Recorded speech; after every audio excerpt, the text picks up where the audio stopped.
اللہ کے رسول حضرت محمد مصطفیٰ صلی اللہ علیہ وآلہ وسلم بار بار امام حسین کو بلند کر کے دنیا کو یہ بتاتے تھے کہ یہ حسین مجھ سے ہے اور میں اس حسین سے۔ اے لوگو، اگر اس حسین پہ کوئی مشکل وقت آ جائے اور یہ تم سے مدد طلب کرے تو اس کا ساتھ دینا، کیونکہ یہ جنت کے جوانوں کا سردار ہے، میرا خون ہے، میری اولاد ہے۔ لیکن افسوس، ابھی رسول اللہ کی رحلت کو تھوڑا وقت ہی گزرا تھا کہ کربلا کے میدان میں ایک طرف 9 لاکھ کا مجمع تھا تو دوسری طرف وہ حسین جس کو اللہ کے رسول اپنے کندھوں پہ سوار کرتے تھے۔ امام حسین علیہ السلام اپنے نانا کی امت سے بار بار کہتے رہے کہ کیوں میرا رستہ روکا ہے؟ اے لوگو، پہچانو، میں تمہارے نبی کا نواسا ہوں۔ کیوں 3 دن سے میرے بچوں کو پیاسا رکھا ہے؟ کیوں میرے عزیز و اقارب کو شہید کیا ہے؟ بتاؤ، کیا میں نے رسول اللہ کی شریعت میں ترامیم کی ہے؟ کسی انسان کا حق کھایا ہے؟ کسی انسان پہ ظلم کیا ہے؟ اتنے میں فوج یزید ایک آواز میں کہنے لگی، اے حسین، ہم سب تجھے تیرے بابا علی کے بغض میں قتل کر رہے ہیں تاکہ یزید ہماری جھولیاں دولت سے بھر دے۔ امام حسین نے فرمایا، اے لوگو، آج جس اسلام کا علم تمہارے ہاتھوں میں بلند ہے، یہ علم میرے بابا علی نے بلند کیا۔ مت بھولنا، خیبر و خندق میں اگر علی نہ ہوتے تو اسلام کی فتح ناممکن تھی۔ وہ علی جس نے پوری زندگی اسلام کی تبلیغ کی، حق کو بلند کیا، رسول اللہ کی حفاظت کی، آج اس علی کو یہ اجر دے رہے ہو۔ اے لوگو، بتاؤ، اللہ کے رسول نے بار بار میرے بابا علی کا ہاتھ بلند کر کے فرمایا تھا کہ جہاں حق ہوگا وہاں علی ہوگا، جہاں علی ہوگا وہاں حق ہوگا، اور آج اس علی اور اولاد رسول کو یہ اجر دے رہے ہو۔ اتنے میں یزید کی فوج کے سپہ سالاروں نے دیکھا کہ کہیں فوج میں بغاوت نہ ہو جائے۔ اے شمر، کیا دیکھ رہے ہو؟ حملہ کرو۔ بس لاکھوں کی فوج نے جب رسول اللہ کے نواسے پہ حملہ کیا، امام حسین علیہ السلام نے اللہ کا نام لیا اور ذوالفقار کو نیام سے نکالا۔ تاریخ گواہ ہے، ایک طرف لاکھوں کا مجمع اور ایک طرف 3 دن کا بھوکا پیاسا حسین ابن علی۔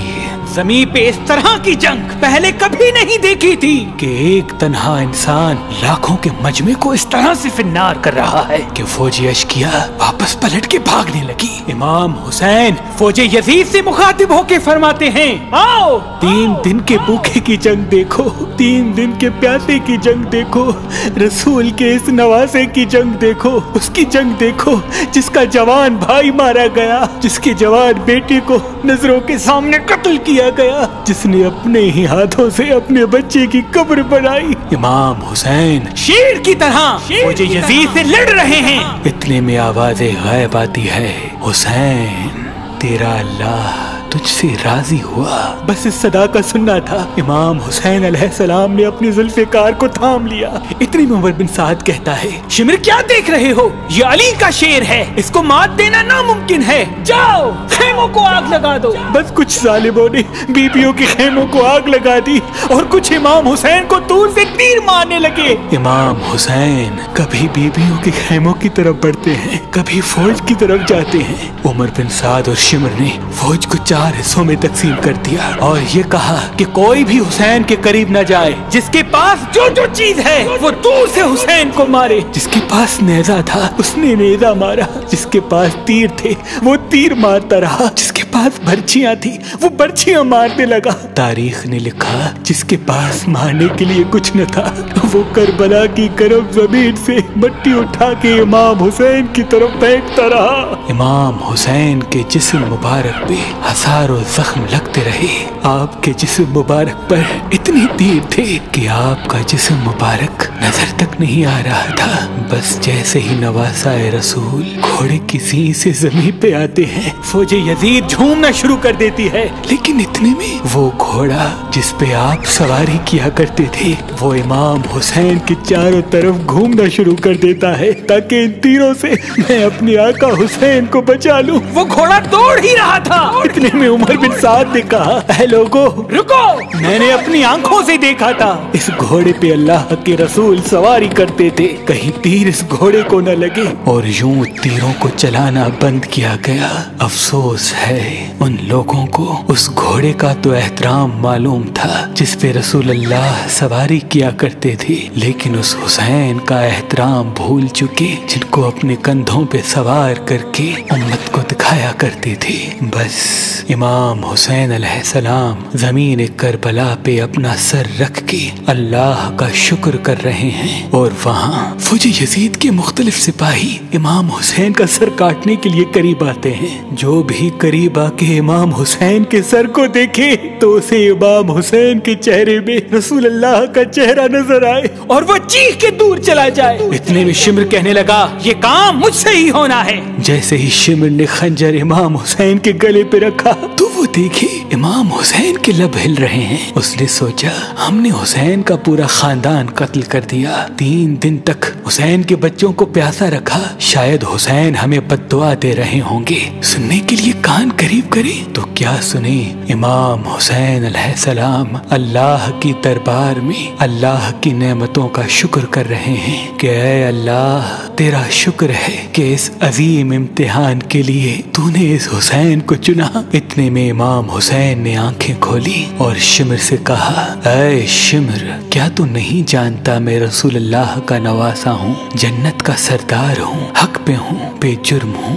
شمر نے کہا ہاں مجھے معلوم ہے، پھر آپ نے فرمایا تو کیوں قتل کر رہے ہو؟ شمر نے کہا تاکہ یزید میری جھولی دنیاوی دولت سے بھر دے۔ بس یہ کہتے کہتے شمر امام حسین کا گلا کاٹتا رہا اور فوج یزید مسلسل جھومتی رہی۔ امام حسین کے سر قلم ہونے کے بعد سادات کو لوٹا گیا۔ امام حسین کے سر مبارک کو نوکے سنا پہ بلند کر دیا۔ بی بی سکینہ کو تماچے مارنے لگے۔ رسول اللہ کی نواسیوں کے سروں سے چادر کو لوٹ لیا اور امام حسین کے جسم مبارک کی توہین کرنے لگے۔ تاریخ نے لکھا امام حسین کے جسم پر جو جو چیزیں تھیں ان کو لوٹنے لگے۔ اتنے میں ایک شخص امام حسین کے جسم کے قریب آیا۔ امام حسین کے ہاتھ میں ایک انگوٹھی پہنی تھی، اتارنے کی کوشش کی نہ اتری، وہ انگلی کاٹ کے انگوٹھی لے گیا۔ آپ کے جسم مبارک کو رسیوں سے باندھ کے کربلا کی گرم زمین پہ ادھر سے ادھر پھرایا گیا۔ اتنے میں عمر بن سعد نے کہا اے شمر حسین اور اس کی ساتھیوں کی لاش کا وہ حشر کرتے ہیں کہ رہتی دنیا تک کوئی بھی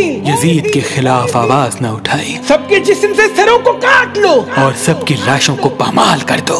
زمین کربلا گواہ ہے، کہیں سے کوئی قبیلہ اٹھ کے آتا ہے اور کہتا ہے کہ ہم حر کی لاش کو پامال ہونے نہیں دیں گے، کہیں بی بی ام لیلا کا قبیلہ آ کے کہتا ہے کہ ہم علی اکبر کا لاشا پامال ہونے نہیں دیں گے، کہیں بی بی رباب کے قبائل کے لوگ کہتے ہیں ہم علی اصغر کا لاش پامال ہونے نہیں دیں گے۔ ایک ایک شہید کی لاش پامال ہونے والی جگہ سے ہٹائی گئی۔ تاریخ گواہ ہے صرف رسول اللہ کا اکیلا نواسا کربلا کی گرم زمین پہ پڑا رہا اور مغرب کے گھوڑے مشرق کی طرف، مشرق کے گھوڑے مغرب کی طرف دوڑتے رہے۔